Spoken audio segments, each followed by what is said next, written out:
Hello les céramophiles, bienvenue pour un nouvel épisode de Je peux pas, j'ai poterie. Et cette fois, on teste une nouvelle formule. On se met en mode courrier du cœur de la céramique. Pour cet épisode spécial, je suis accompagnée de l'inégalable et la fabuleuse et extrêmement enceinte Adèle Couture. Salut Adèle, ça va ? Salut, ça va et toi Maud ? Très bien, écoute, merci. Je vous explique le principe de l'épisode. On a reçu des courriers, des lettres de céramistes qui nous font part de leur galère amoureuse. Et avec nos compétences en matière de crush et notre expertise très professionnelle en termes d'histoire d'amour, on va essayer d'apporter une réponse à chacun et chacune de ces amoureux de l'argile. Toute ressemblance avec votre réalité serait fortuite. Est-ce que ça te va, Adèle ? Parfait. Toi, t'es en galère de cœur ? Non, visiblement non, vu ton état. Non, moi, c'est le smooth sailing depuis presque 15 ans, donc rien de très croustillant à raconter. Mais t'aimes bien débriefer avec les copines sur j'adore. J'aime beaucoup. C'est plutôt sympa. Je me pense même presque de bons conseils, tu vois. Je n'en doute pas. Comme tout le monde, j'imagine. Et est-ce que t'as des potes céramistes qui ont eu des galères de cœur ? Par toi ? Ouais, c'est vrai, j'avoue, je suis un peu concernée en ce moment. Ouais, peut-être qu'on en reparlera. Bon, n'hésite pas en tout cas à faire part de tes bons conseils, de tes lumières, de ton expérience, tu vois. On va essayer d'aider au mieux les céramistes qui nous ont écrit. Alors, et puis si vous avez aussi des galères sentimentales, des questions sur votre vie amoureuse, n'hésitez pas à nous envoyer vos lettres sur la page Insta du podcast. Bon, on y va pour la première ? Allons-y. Alors, c'est une lettre de Paul. C'est Paul qui nous a écrit. Cher vous, voilà, j'ai un petit souci. J'espère que vous pourrez m'éclairer parce que là, je suis un peu à côté de la plaque. Ah, déjà une blague de céramiste. Ding, ding, ding. Je suis céramiste. J'ai un atelier partagé avec d'autres créatifs et depuis quelques mois, il y a une personne qui fait des émules dans l'atelier.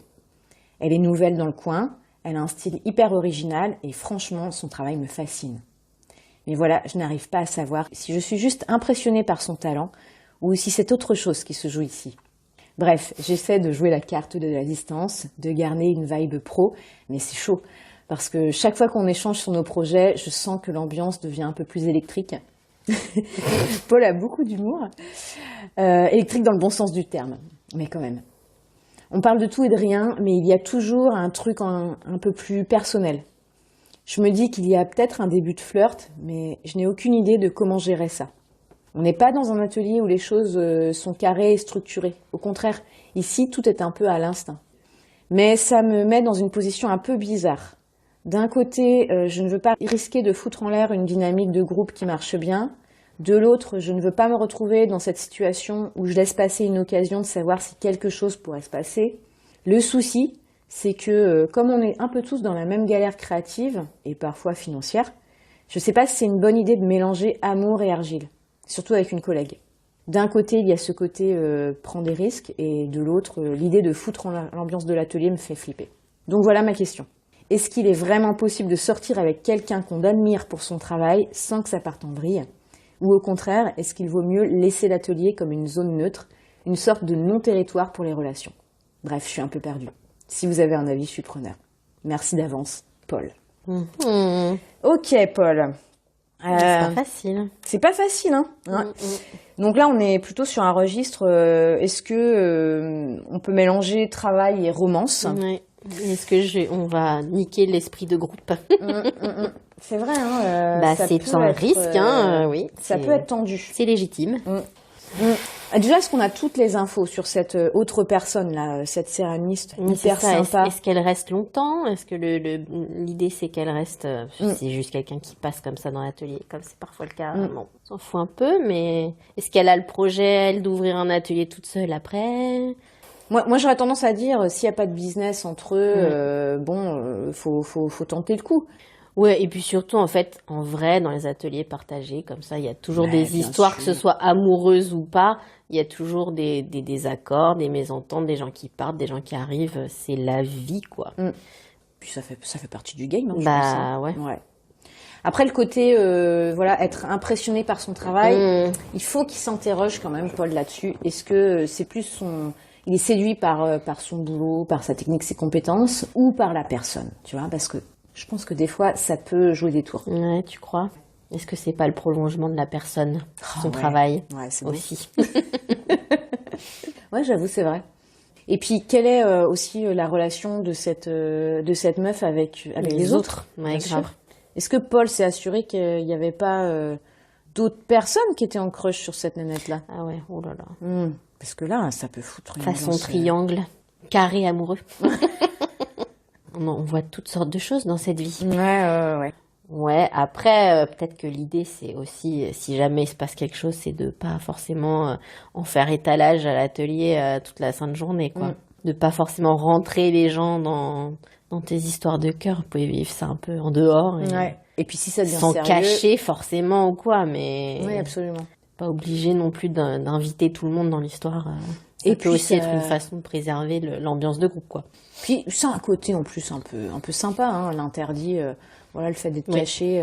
Mais après, ça peut peut-être poser problème. Au bout d'un moment, il faut... Tu vois, si l'histoire devient sérieuse... il faut passer à autre chose aussi, quoi. Ouais, c'est ça. Hein. La relation peut plus suffire à elle-même, une relation cachée comme ça. Mais après, la vie, c'est plein de risques à prendre. C'est ce que dit Paul. Le côté prend des risques. En tout cas, la lettre de Paul est très sympa. Je trouve qu'il a... Oui, il a bien analysé les tenants et aboutissants. Après, c'est un choix à prendre, quoi. Pas vraiment prendre à sa place, là. Tu t'es déjà retrouvée dans cette situation-là, d'avoir un crush pour quelqu'un dans ton domaine professionnel? À l'école, ça compte ou pas? Bien sûr. Bah oui. Mon cher et tendre est tombé amoureux en atelier de gravure. Ah. Eh oui. Tout le monde nous avait grillé, hein, de toute façon. Après, c'était vraiment, on s'en est rendu compte et on y a remédié que assez tard, il était 1 an avant moi dans le cursus et du coup, il est parti juste après. Mais donc, on n'a pas vraiment eu trop de soucis. Oui, ok, on a flirté en atelier, c'était pas un truc... Enfin, évidemment, tout le monde voulait savoir où on en était, ce qu'on faisait, hein, quand je suis revenue l'année d'après, mais c'était l'histoire que tout le monde se racontait dans l'école. Ça, c'est aussi un des points auxquels Paul doit prêter attention, c'est les gossips. Hein. Si t'aimes pas trop être le sujet de gossip, bon. Ouais. Après, ça dépend l'âge que t'as. Hein. Nous, on avait 20 ans, donc bon... On aime plus gossiper encore à 20 ans qu'à 30 ou plus. Je sais pas quel âge a Paul, il l'a pas précisé, mais ça doit être un jeune trentenaire, moi, je pense. Ouais, ou peut-être un peu moins que ça, mais normalement, passé un certain âge, quand même. Bon, Paul, bon courage. Voilà, il faut qu'il se fasse une réu. Où tout le monde doit écrire sur un petit bout de papier s'il a un crush sur quelqu'un. Et après, ils en parlent en privé. Je sais pas. De Secret Santa. De Koh-Lanta, Secret Santa. Secret Santa de l'amour de la télé. Oui. Ouais, ok. Et après, ils vont dans le placard à balai et ils en discutent en one-on-one. Attends, le placard à balai, on peut pas faire un parallèle avec un atelier de céramique?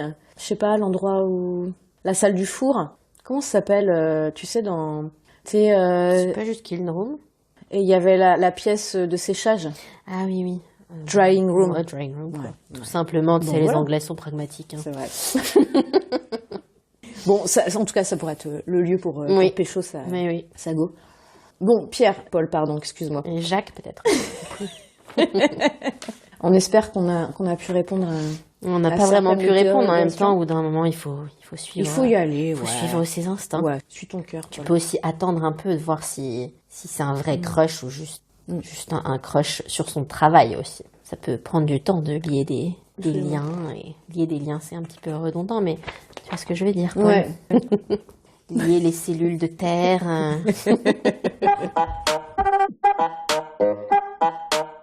Alors, deuxième lettre qui nous a été adressée, c'est la lettre d'Eva.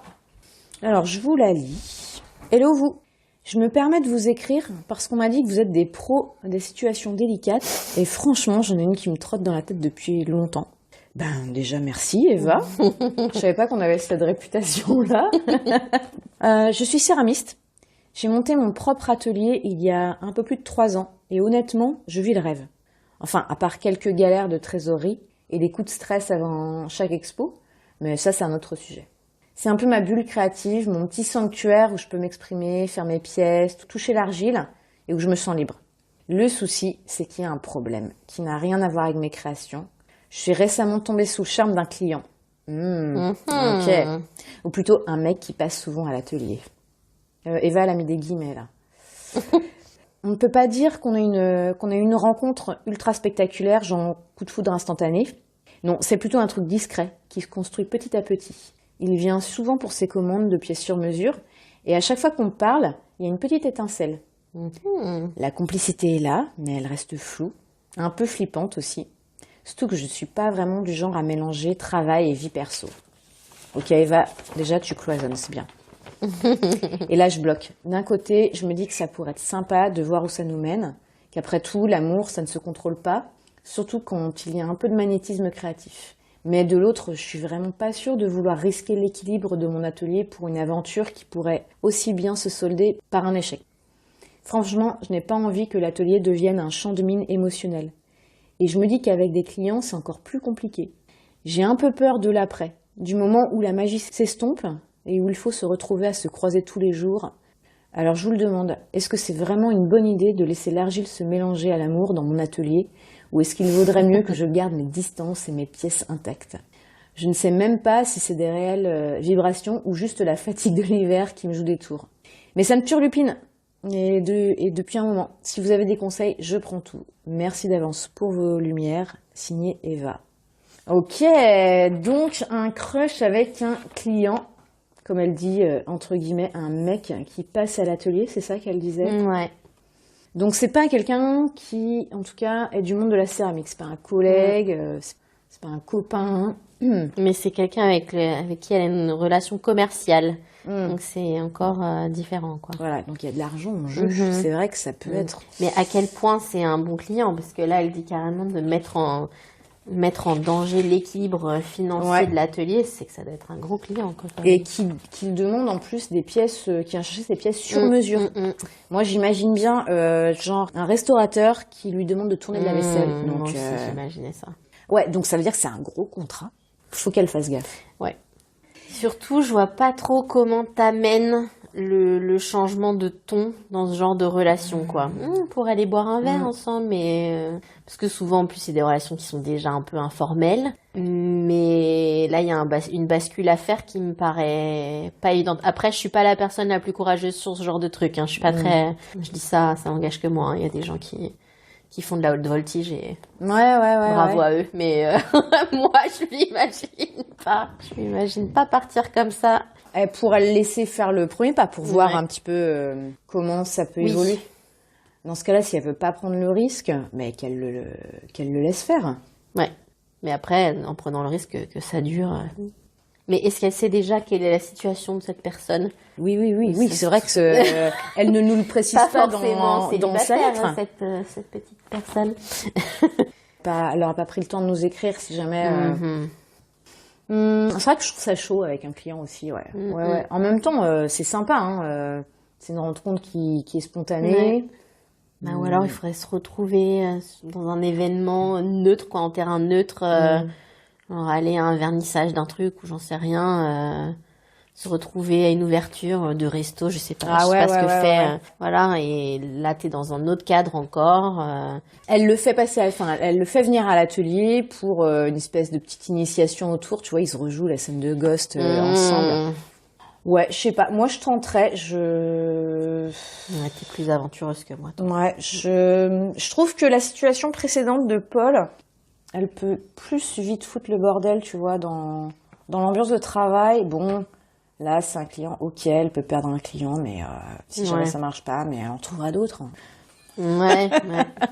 Je sais pas. Après, je me dis, dans les ateliers partagés, vraiment, bon, bah, c'est la vie, quoi. Les gens se prennent la tête aussi, sans qu'il y ait des histoires de cœur. Moi, j'en ai des potes qui se sont montés en atelier et ils se parlent plus, hein, donc. Ouais, c'est vrai.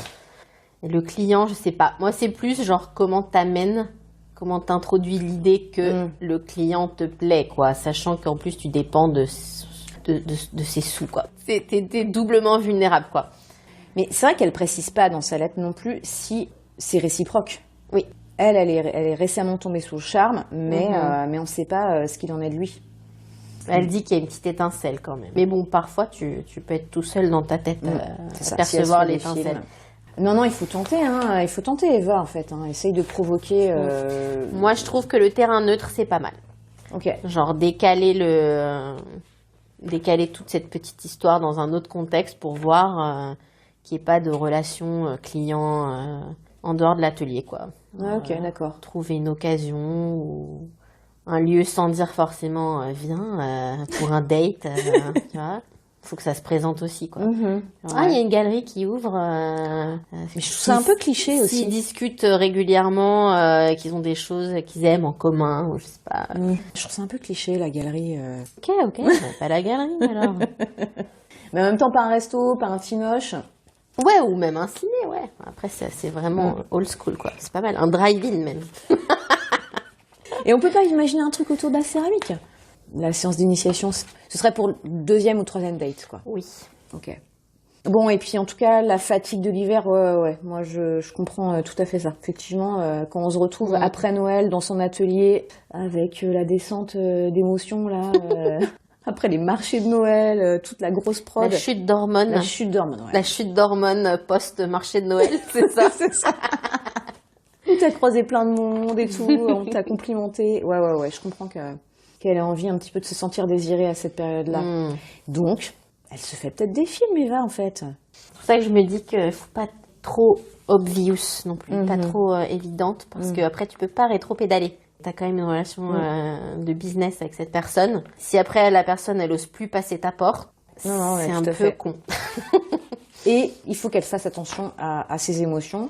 Parce que si elle est en pleine dep hivernale, effectivement, elle peut ne pas voir et capter tous les signaux qu'elle rencontre. Tu peux aussi surestimer la situation, la personne aussi, la voir avec des lunettes roses, avec des petits cœurs. Alors qu'en fait, non. Mais c'est hyper badant, en fait, comme conseil là qu'on donne à Eva. On est horrible. Les sorcières.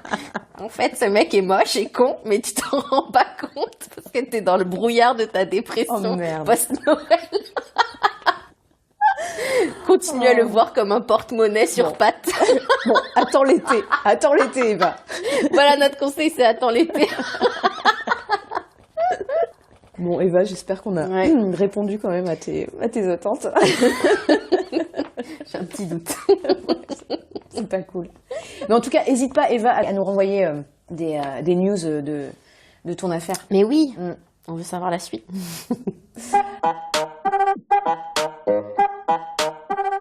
Bon, ok, on passe à la lettre suivante. Il s'agit de la lettre de Fatoumata. Je crois que Fatoumata, elle est un petit peu plus jeune. Cher vous, je pense que j'ai un crush monumental et j'aurais vraiment besoin de vos conseils pour m'aider à gérer ce tourbillon émotionnel.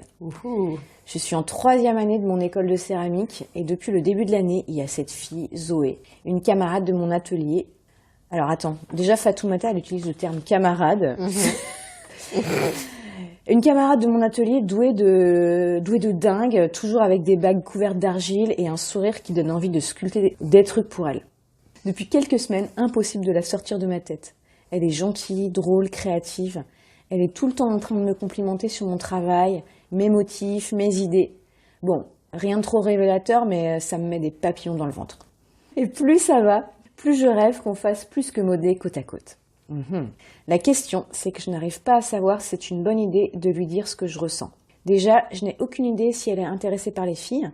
Ensuite, il y a cette peur. Si elle ne ressent rien de spécial pour moi, je me dis que ça pourrait casser cette jolie complicité qui rend mes jours à l'atelier un peu plus lumineux. Pourtant, chaque fois qu'elle s'approche pour regarder une de mes créations de près, je sens mon cœur s'emballer. Et c'est devenu mission impossible de faire comme si de rien n'était.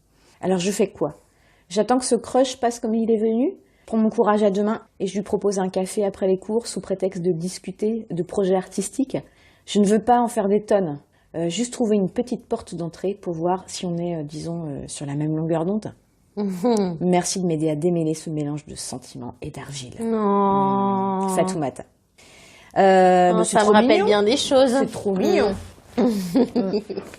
Donc, pour résumer, en fait, Fatoumata me demande comment gérer crush dans un cadre scolaire. 3e année en école de céramique. Elle a quel âge, Fatoumata? 21. C'est ça, à peu près. 22. Donc elle est toute jeune, ok. Et Zoé doit avoir à peu près le même âge. Ouais. C'est toi l'experte, hein. C'est Ah toi bon qui as accroché sur ton mec à l'école. C'est vrai, c'est vrai. C'est vrai, ça me rappelle bien les souvenirs. Bah écoute, moi pour le coup, je trouve qu'il n'y a pas d'enjeu, de friction avec d'autres personnes, il n'y a pas d'enjeu d'argent et tout ça. Fatoumata, vas-y. Ouais, faut y aller. Moi aussi, j'aurais tendance Faut être courageuse à et y dire aller. ça. Même si tu sais pas si elle est intéressée par les filles, ça c'est partout comme ça. Oui. Mais il n'y a pas besoin que de savoir si elle est intéressée par les filles, de toute façon, qu'elles sont intéressées par toi. Oui, c'est ça. Non, mais il faut qu'elle reste attentive à tous les petits signes, en fait, que Zoé pourrait lui envoyer. Et c'est vrai que si ça reste constant, si tous les jours elle la complimente sur son taf et tout. Bon, c'est quand même si un elle petit cherche, truc. si elle cherche à nouer le contact Ouais. régulièrement, de mon expérience, ce n'est pas en vain. Parce qu'il y a des petits regards, quoi. Tu vois. Mais oui. Ça peut le faire. Il faut, Fatoumata, que tu tentes un truc. Dans tous les cas, ça peut être juste parce que c'est la mise en place d'une amitié, mais ce serait dans le cadre d'une amitié garçon et fille, ce serait la même chose. Je veux dire, c'est pas la question d'aimer les filles ou pas, c'est juste que c'est des relations entre humains. Et c'est toujours difficile de savoir s'il y en a un qui veut plus ou autre chose en tout cas que l'autre, mais c'est la vie.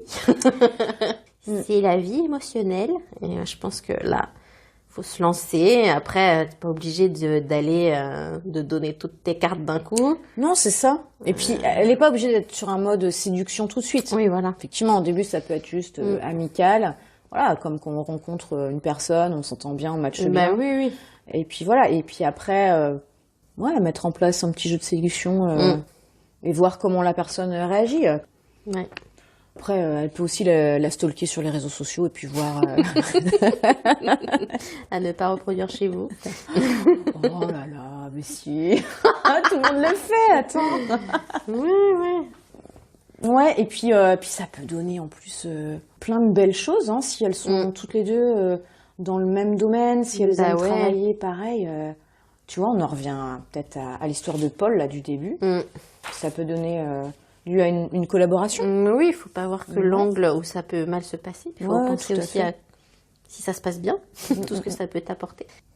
Donc ouais, Fatoumata... Ouais, franchement, en plus, si tu fais pas ça à 20 ans, 21 ans, 22 ans, tu le feras jamais. Ouais. faut y aller. Puis au pire, je pense pas, même si Zoé n'est pas intéressée, elle arrêtera pas de te parler. Les millennials, maintenant, ils sont un petit peu plus hauts que...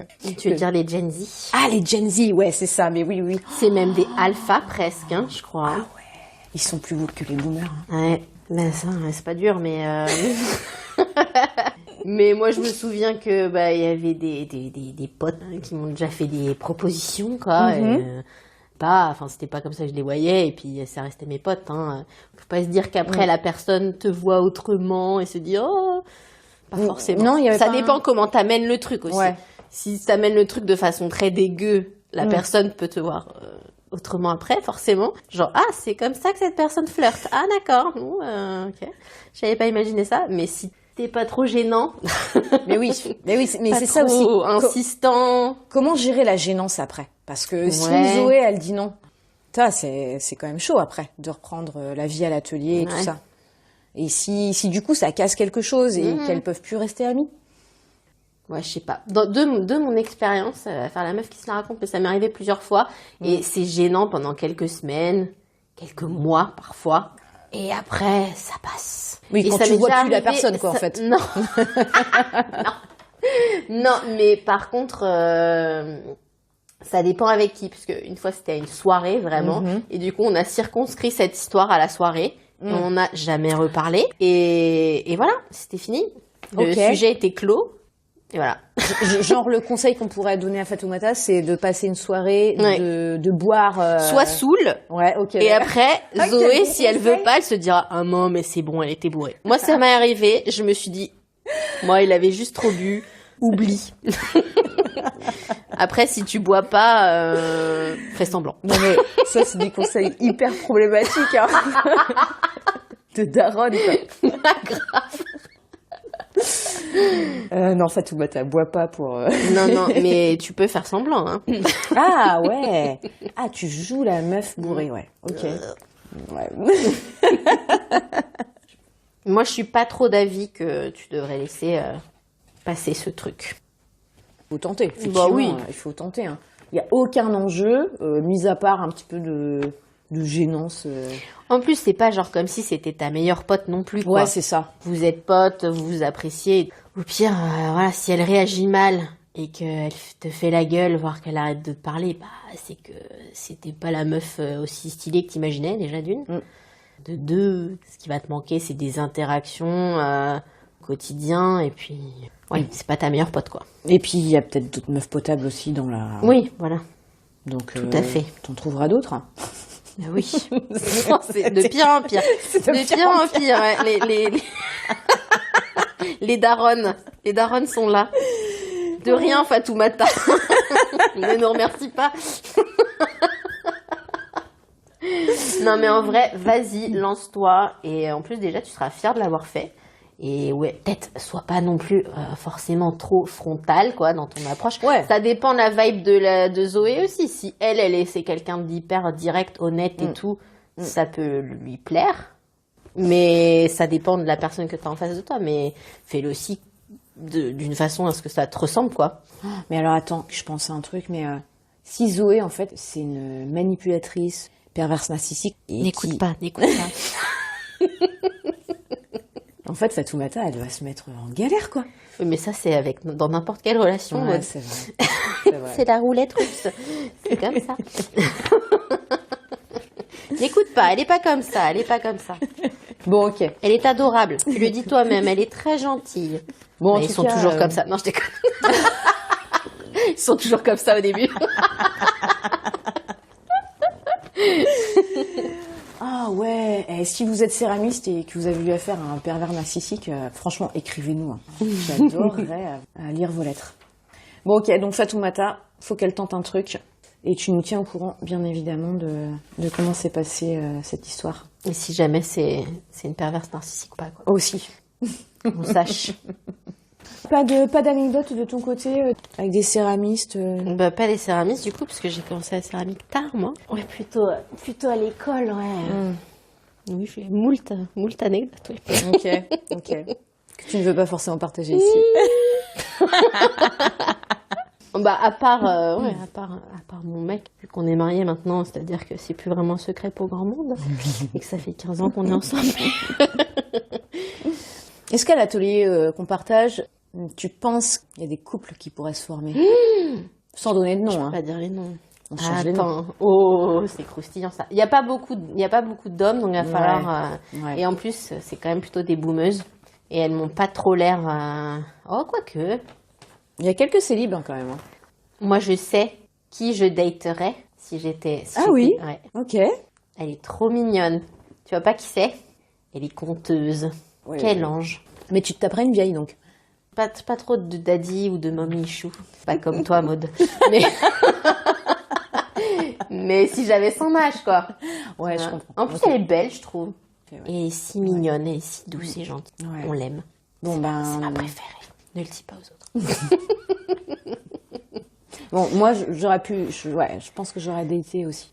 La même? Alors, non. Ah oui, celui dont on parlait tout à l'heure. Celui dont on parlait tout à l'heure, ouais. Ok. Ouais. Bon, il y a ça, très c'est peu d'hommes. une nouvelle très croustillante pour moi. Tu sais que je vais y penser pendant au moins 2 semaines. Hein.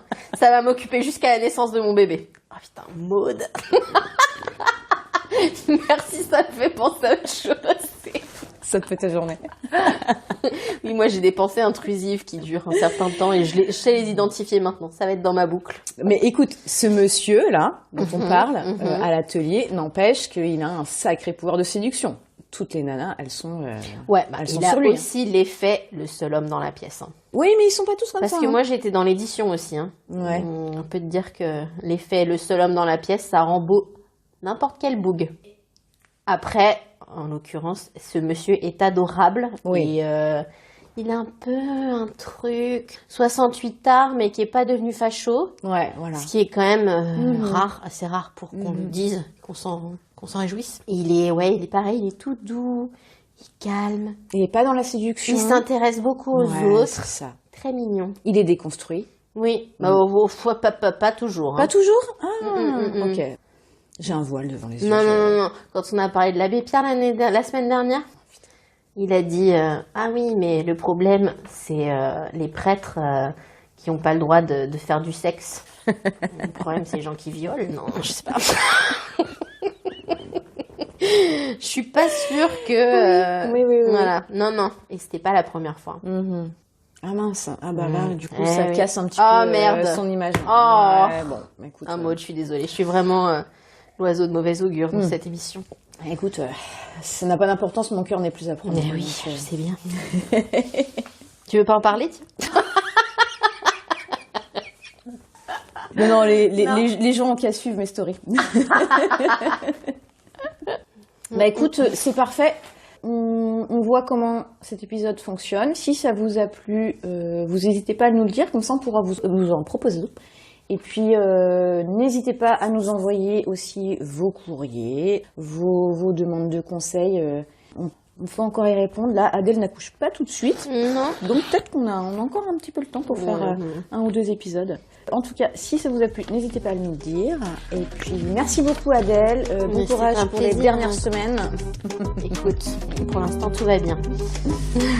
À bientôt. Bye bye. À bientôt.